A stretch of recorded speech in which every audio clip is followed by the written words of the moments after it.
Hi friends, getting the government job is not a simple task. That too, getting the government job in the police department is a tough task. Why? Because it requires both mental strength and physical strength. So during this preparation, every candidate may get lots of confusions and lots of doubts regarding the preparation strategies and reference books and timetable schedules, in which way we have to go, which way we not. So to clarify all these doubts, today we have RSI officer Nedruni Srinivas sir, and he is going to clarify our doubts generally candidates may face during the preparation, and he is going to give his valuable suggestions. I am hoping this video going to help you and will guide you to further up. Hello everyone, I am Srinivas Nedruni. First of all, I congratulate all candidates who are recently selected as SIs and constables, and all the best to everyone who are coming into competitive field. And my proper Karimnagar, మా నాన్న పేరు రాజేశం, మా అమ్మ రాధా. మా నాన్న వచ్చేసి first of all మనకి competitive field మీద అవేర్నెస్ అనేటువంటిది ఉండాలి. అవేర్నెస్ ఎప్పుడు వస్తుందంటే మనకి నోటిఫికేషన్ ఎప్పుడైతే వస్తుందో నోటిఫికేషన్ లో సెలెక్షన్ ప్రాసెస్ అనేటువంటిది ఉంటుంది. ఆ సెలెక్షన్ ప్రాసెస్ లో మనకి ఎన్ని స్టేజెస్ ఉంటాయి. For example police department selections ఉన్నాయి అనుకోండి, దాంట్లో ప్రిలిమినరీ ఎగ్జామ్, ఈవెంట్స్, మెయిన్స్ అనేటువంటి 3 స్టేజెస్ ఉంటాయి. దీంట్లో మనము అవేర్నెస్ అనేటువంటిది ఫస్ట్ మనము ఎలా ఉంటుంది సెలెక్షన్ ప్రాసెస్ అనేది మనం తెలుసుకోవాలి. దాంతో పాటుగా మనం ప్రిపరేషన్ అనేటువంటిది ఒక్కొక్క స్టెప్ కి ఒక్కొక్కలాగా చేసేలా ఉంటుంది. ఫర్ ఎగ్జాంపుల్ ఈ ప్రిలిమ్స్ కి ఒకలాగా, ఈవెంట్స్ కి ఒకలాగా, మెయిన్స్ కి ఒకలాగా చేస్తాం. అదే విధంగా ప్రిపరేషన్ అనేటువంటిది షార్ట్ టర్మ్ ప్రిపరేషన్ కాకుండా లాంగ్ టర్మ్ ప్రిపరేషన్ ఉంటే మనము జాబ్ రావడానికి మనకి ఎక్కువ ఛాన్సెస్ అనేటువంటివి ఉంటాయి. స్ట్రాటజీ గురించి చెప్పాలంటే 2016లో నేను కానిస్టేబుల్ జాబ్ అనేది మిస్ అవ్వడం జరిగింది. అదే పట్టుదలతో నేను నెక్స్ట్ నోటిఫికేషన్ లో పక్కగా జాబ్ కొట్టడం అనేటువంటి విషయం నేను అదే మైండ్ సెట్ తో నేను ముందుకు వెళ్లడం జరిగింది. అలాగే లాంగ్ టర్మ్ ప్రిపరేషన్ లో ఉండి నేను ఈ రోజు SI జాబ్ కి సెలెక్ట్ అవ్వడం జరిగింది. అలాగే ఎగ్జామ్ కి ప్రిపరేషన్ అనేటువంటి ఎలా ఉండాలంటే ప్రిలిమినరీ ఎగ్జామ్, ఈవెంట్స్, మెయిన్స్ ప్రతి ఒక్కటి కూడా దేన్ని కూడా తక్కువ చేయడం కూడా జరగద్దు. అలాగే ప్రిపరేషన్ లో కూడా ప్రతి ఒక్క స్టేజ్ కి డిఫరెంట్ స్ట్రాటజీస్ అనేటువంటి ఉంటాయి. అలాగే మనం నోటిఫికేషన్ వచ్చే కంటే ముందే లాంగ్ టర్మ్ ప్రిపరేషన్ ఉన్నట్లయితే నోటిఫికేషన్ వచ్చిన తర్వాత మనకి జాబ్ సంపాదించడం అనేటువంటిది ఈజీ అయిపోతుంది. అలాగే ప్రిలిమ్స్ మనం చూసుకున్నట్లయితే ప్రిలిమ్స్, ఈవెంట్స్, మెయిన్స్ చూసుకున్నట్లయితే ప్రిలిమినరీ ఎగ్జామ్ లో మనం మామూలుగా ఏం చేయాలంటే 50% ఆఫ్ సిలబస్, అంటే 40 to 50% ఆఫ్ సిలబస్ కంప్లీట్ చేసుకోవాలి. అలాగే ప్రిలిమినరీ ఎగ్జామ్ స్టార్ట్ అయినప్పటి నుంచి ఆల్రెడీ మనం ప్రిపరేషన్ లో ఉన్నాం కాబట్టి గ్రౌండ్ వర్క్ కూడా స్టార్ట్ చేయడం అనేటువంటిది మంచిది. గ్రౌండ్ వర్క్ స్టార్ట్ చేస్తే మనకి ఈవెంట్స్ వరకు ఈజీగా అయిపోతే అలాగే 50% ఆఫ్ సిలబస్ కంప్లీట్ చేసుకుంటే మెయిన్స్ వరకు మనకి యూస్ఫుల్ అవుతుంది. అలాగే ఎవరైనా ఓన్ ప్రిపరేషన్ అవుతున్నారా అట్లా ఉంటే కొందరు ఏదైనా ఒక సబ్జెక్ట్ లో వీక్ గా ఉంటారు. అలాంటి వాళ్ళు నెక్స్ట్ అంటే ప్రైవేట్ ఇన్స్టిట్యూట్ కోచింగ్ అయినా లేకపోతే ఎవరైనా తెలిసిన వాళ్ళ దగ్గరికి వెళ్లి కోచింగ్ తీసుకుంటే అది బెటర్ అన్నమాట. సో అలా మన ప్రిపరేషన్ అనేటువంటిది ఎవ్రీ టైం ఎప్పుడు కూడా మనము వెనక్కి అడుగు వేయకుండా ముందుకు అడుగేస్తూ ప్రతి ఒక్క స్టేజ్ లో మనం నిరూపించుకోవడానికి మన వంతు కృషి అనేటువంటిది చేయాలి. ఆఫ్టర్ ప్రిలిమినరీ ఎగ్జామ్ చాలా మంది కూడా రిలాక్స్ అవడానికి ప్రయత్నిస్తుంటారు. ఆ ప్రిలిమినరీ ఎగ్జామ్ అయిపోయిన తర్వాత ఈవెంట్స్ అనేటువంటిది నెక్స్ట్ స్టేజ్ కి వెళ్ళడానికి క్రూషియల్ అన్నమాట. అంటే దీనికి సంబంధించింది ఈవెంట్స్ అనేటువంటివి మన జాబ్ రావడానికి మెయిన్ థింగ్. సో కాబట్టి ఎప్పుడు కూడా రిలాక్స్ అవడానికి ప్రయత్నించకండి ఈవెంట్స్ టైంలో. అండ్ గ్రౌండ్ ప్రాక్టీస్ అనేటువంటిది అందరూ చేశారు, అందరూ కూడా క్వాలిఫై అవ్వడానికి మాత్రమే ట్రై చేశారు.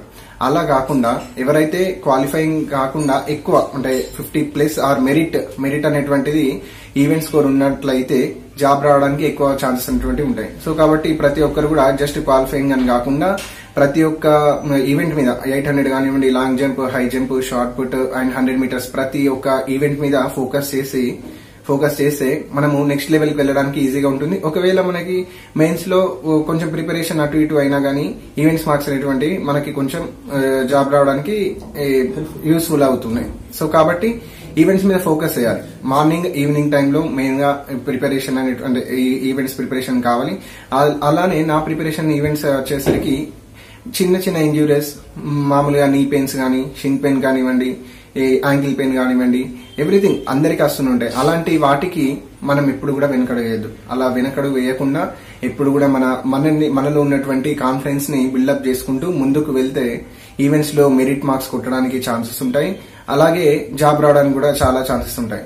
సో కాబట్టి ఈవెంట్స్ అనేటువంటిది మెయిన్ థింగ్ అండ్ ఇది డిసైడింగ్ ఫ్యాక్టర్ అని నేను చెప్తాను. It's my opinion. కాబట్టి ఎవరు కూడా ఈవెంట్స్ నెగ్లెక్ట్ చేయకండి.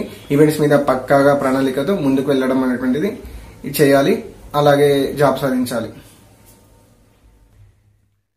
ఆఫ్టర్ ఈవెంట్స్ మెయిన్స్ కి ఎలా ప్రిపేర్ అవ్వాలంటే, మామూలుగా మెయిన్స్ కి వచ్చేసరికి డ్యూరేషన్ అనేటువంటిది ఎక్కువ ఉంటుందో తక్కువ ఉంటుందో ఎవరికి కూడా తెలియదు. కాబట్టి మనం ఎవరైతే ప్రిలిమినరీ ఎగ్జామ్ అప్పుడు ఆల్రెడీ ప్రిపరేషన్ ఉన్నారో, లాంగ్ టర్మ్ ప్రిపరేషన్ ఉన్నారో, వాళ్ళకి మెయిన్స్ వచ్చే వరకు ఈజీగా అవుతుంది. అలాగే షార్ట్ నోట్స్ అంటే మామూలుగా షార్ట్ నోట్స్ రాసుకుంటే, అంటే ఎగ్జామ్ లో అంటే మనం ఏదైతే బుక్స్ ప్రిపేర్ అవుతామో వాటిలో నుంచి మనము మెయిన్ పాయింట్స్ రాసుకుంటూ ఉంటే, అది ఎప్పుడు రాసుకోవాలంటే ప్రిలిమినరీ ఎగ్జామ్ లో రాసుకుంటే మాత్రం మనకు మెయిన్స్ కి యూస్ఫుల్ అవుతుంది. అదే మెయిన్స్ లో రాసుకుంటే మనకు అప్పుడు డ్యూరేషన్ ఉంటుందో ఉండదో మనకు తెలియదు. కాబట్టి షార్ట్ నోట్స్ ప్రిపేర్ చేసుకోవాలి. ఎవరైతే ఓన్ గా ప్రిపేర్ అవుతున్నారో, మామూలుగా ఎవరైతే ప్రిపేర్ అవుతున్నారో వాళ్ళు లైబ్రరీకి వెళ్లి ప్రిపేర్ అవుతుంటే ఒక మంచి అట్మాస్ఫియర్ అనేటువంటిది క్రియేట్ అవుతుంది. దానివల్ల ఒకవేళ మనకి మధ్యలో బ్యాక్ స్టెప్ వేసినా గానీ అందరిని చూసి అట్మాస్ఫియర్ చూసి మనకి చదువుకోవడానికి చాలా ఛాన్సెస్ ఉన్నాయి. అలాగే రోజువారీ పత్రికలు అంటే మీన్స్ న్యూస్ పేపర్ ఎప్పుడు కూడా చదువుతుంది. దాంట్లో మనకి వచ్చేటువంటి ఆర్టికల్స్ ఉంటాయి, స్టడీకి వచ్చేటువంటి ఆర్టికల్స్ ఉంటాయి.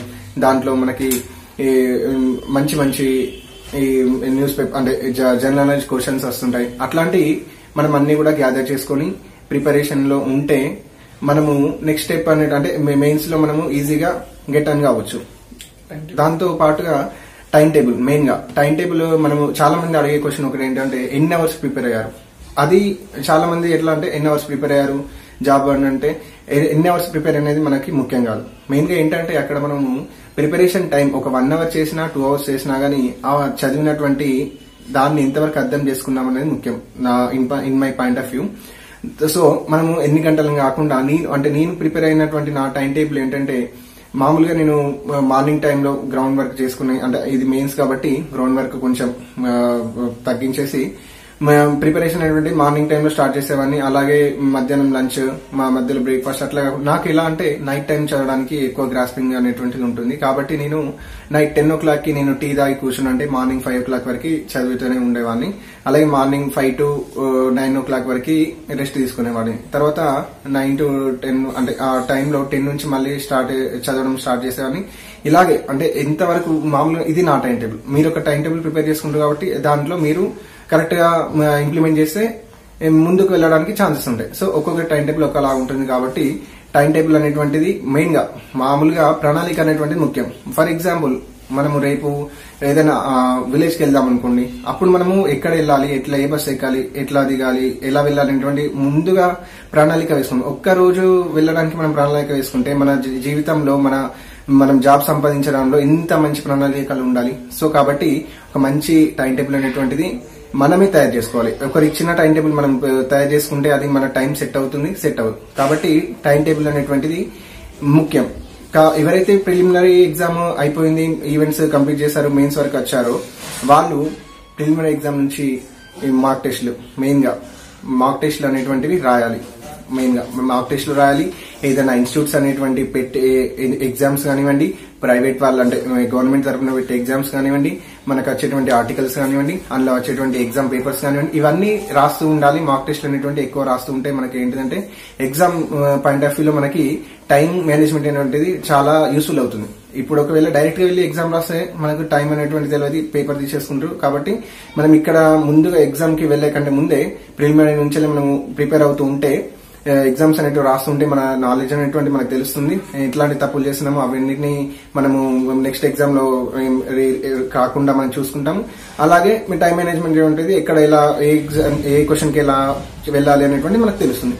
కాబట్టి అందరూ కూడా ఏంటంటే ఒక ఏం బుక్స్ చదవాలి అని అందరు అనుకుంటారు. బుక్స్ చాలా మంది అంటే ఆస్పిరెంట్స్ లో ఉన్నటువంటి ఒక భావన ఏంటంటే మార్కెట్ లో వచ్చేటువంటి చాలా బుక్స్ తీసుకుంటారు. ఒక 10 బుక్స్ తీసుకుని ఒక సబ్జెక్ట్, ఫర్ ఎగ్జాంపుల్ ఒక సబ్జెక్ట్ పాలిటీ కానివ్వండి, అర్థమెటిక్ కానీ ఉంటుంది, దానికి సంబంధించిన బుక్స్ అన్ని తీసుకుంటారు. ఇది ఏంటిది ఆస్పిరెంట్ చేస్తున్నటువంటి తప్పు. అట్లా కాకుండా ఒకటే బుక్ తీసుకుని దాన్ని 10 సార్లు చదవండి. ఇది అనేటువంటిది కాంపిటేటివ్ ఫీల్డ్ లో ఎవరైతే గెట్ ఇన్ అవుతున్నారో, గెట్ ఇన్ అవుతలేరో వాళ్ళకి ఈ జస్ట్ 0.5 డిఫరెన్స్ అనేటువంటిది నా అభిప్రాయం. సో కాబట్టి ఒక బుక్ 10 సార్లు చదవండి, 10 బుక్లు 10 సార్లు చదవకండి. ఒక బుక్ చదివితే అది గ్రేట్ థింగ్, నెక్స్ట్ లెవెల్కి వెళ్ళడానికి ఈజీగా ఉంటుంది. మెయిన్ గా చాలా మంది ఏమడుగుతున్నారంటే ఎగ్జామ్స్ కి అంటే మెయిన్స్ కి ప్రిలిమ్స్ కి ఏం ప్రిపేర్ అయ్యారు అని అడుగుతున్నారు. నేను ఏదైతే ప్రిపేర్ అయ్యానో మీకు చెప్తున్నాను. మామూలుగా అర్థమెటిక్ వచ్చేసి నేను ఆర్ఎస్ ఓవరాల్ బుక్ ప్రిపేర్ అయ్యాను. దాంతో పాటుగా క్లాస్ నోట్స్ కానీ ఫ్రెండ్స్ చెప్పేటువంటి నోట్స్ కానీ అవి ప్రిపేర్ అయ్యాను. అలాగే రీజనింగ్ వచ్చేసి పుప్పాల శివాజీ బుక్ ప్రిపేర్ అయ్యాను. నెక్స్ట్ పాలిటిక్ వచ్చేసి ప్రభాకర్ రెడ్డి సార్ బుక్ అనేటువంటిది మనకు దొరుకుతుంది, దాన్ని నేను ప్రిపేర్ అవడం జరిగింది. అండ్ సైన్స్ అండ్ టెక్నాలజీకి వచ్చేసి నేను ఎంసీ రెడ్డి పబ్లికేషన్స్ అనే బుక్ ప్రిపేర్ అవడం జరిగింది. నెక్స్ట్ తెలంగాణ మూవ్మెంట్, తెలంగాణ ఉద్యమ చరిత్రకి ఎస్ఐలో 1948 నుండి 2014 వరకు ఉండడం జరుగుతుంది. దానికి సంబంధించిన బుక్ వి ప్రకాష్ అనేటువంటి ప్రిపేర్ అవడం జరిగింది. నెక్స్ట్ తెలంగాణ హిస్టరీ, మామూలుగా తెలంగాణ హిస్టరీ అనేటువంటిది ఈ కానిస్టేబుల్ లెవెల్లో ఉంటుంది, ఎస్ఐకి ఈ సబ్జెక్ట్ అనేటువంటి ఉండదు. కాబట్టి తెలంగాణ హిస్టరీకి వచ్చేసి నేను కరీంరాజ్ సార్ బుక్ అనేటువంటి ప్రిపేర్ అవడం జరిగింది. నెక్స్ట్ మామూలుగా ఇప్పుడు వచ్చే ఎగ్జామ్స్ లో కల్చర్ గురించి సంబంధించింది, కళలు, సాహిత్యం అలాంటివి సంబంధించిన క్వశ్చన్స్ అనేటువంటి చాలా అడుగుతున్నారు తెలంగాణ వచ్చినప్పటి నుంచి. కాబట్టి దానికి నేను ఏది ప్రిపేర్ అయ్యానంటే రఘుదేపాక బుక్ అనేటువంటి ప్రిపేర్ అయ్యాను. తర్వాత ఇండియన్ హిస్టరీకి వచ్చేసి సీనయ్య సార్ బుక్ అనేటువంటి ప్రిపేర్ అయ్యాను. ఆఫ్టర్ దట్ నెక్స్ట్ తెలంగాణ జియోగ్రఫీకి వచ్చేసి ప్రసన్న హరికృష్ణ బుక్ బాగుంటుందని నా ఒపీనియన్. నెక్స్ట్ ఇండియన్ జియోగ్రఫీకి వచ్చేసి నక్షత్ర పబ్లికేషన్ ప్రిపేర్ అయ్యాను. ఇక్కడ ప్రిపరేషన్ అయ్యేటప్పుడు మామూలుగా జియోగ్రఫీ ప్రిపేర్ అయ్యేటప్పుడు అందరూ ఏం చేస్తారంటే ఒక మిస్టేక్ చదువుతారు అంతే. దాంతో పాటుగా ఎప్పుడైతే మనము జియోగ్రఫీ ప్రిపేర్ అవుతున్నామో అప్పుడు మన పక్కన ఇండియన్ అవుట్లుక్ గానీ, నెక్స్ట్ పొలిటికల్ మ్యాప్ గానీ, తెలంగాణ పొలిటికల్ మ్యాప్ గానీ, తెలంగాణ అవుట్లుక్ గానీ ఇవన్నీ పక్కన పెట్టేసి మనం ఎక్కడ ఏది ఉంది అనేటువంటిది మనం ట్రిక్ చేసుకుంటూ చదివితే మామూలుగా దాంట్లో మనకి మైండ్ లో ఫిక్స్ అవడం జరుగుతుంది. కాబట్టి ఏదైనా జియోగ్రఫీకి సంబంధించినటువంటిది చదువుతుంటే మన ప్రిపరేషన్ లో భాగంగా మ్యాప్స్ అనేవి పక్కన ఉంచుకోవాలి. ఎక్కడి నుంచి ఇప్పుడు గోదావరి, ఫర్ ఎగ్జాంపుల్ గోదావరి అనేది ఎక్కడి నుంచి ఎక్కడికి ప్రవహిస్తుందంటే ఫర్ ఎగ్జాంపుల్ మనం మహారాష్ట్ర, తెలంగాణ, ఈ ఆంధ్రప్రదేశ్ ఇలా చెప్పుకున్నాం. అదే మనము చెప్పుకోకుండా మనము ఎగ్జామ్ అదే మ్యాప్ లో మనము గుర్తించి మనము మన ఓన్ గా ప్రిపేర్ అయితే మనకి మైండ్ లో ఫిక్స్ అయిపోతుంది. సో అలా నెక్స్ట్ వచ్చేసి ఎకనామిక్స్ వచ్చేసి మనం రమేష్ సార్ బుక్ కానివ్వండి. మామూలుగా ఎకనామిక్స్ అనేటువంటిది ఇప్పుడు ప్రెసెంట్ ఎట్లా అడుగుతున్నారంటే present situation, present generation of exams లో నార్మల్ గా అంటే అప్పుడు ఉన్నటువంటి ఇప్పుడు ఉన్నటువంటి క్వశ్చన్స్ అనేటువంటి డిఫరెన్స్ అయ్యాయి. అవి మీకు కూడా తెలుసు. క్వశ్చన్స్ ఎకనామిక్స్ లో ఎలా అడుగుతున్నారంటే సోషల్ ఎకనామిక్ అవుట్లుక్ కానివ్వండి, ప్రజెంట్ సిచ్యువేషన్ జరుగుతున్నటువంటి repo rate, reverse repo rate ఇట్లాంటి క్వశ్చన్స్ అనేటువంటి ఎక్కువ ప్రజెంట్ సిచ్యువేషన్ లో కరెంట్ అఫైర్స్ లో భాగంగా అడుగుతున్నారు వాటిని.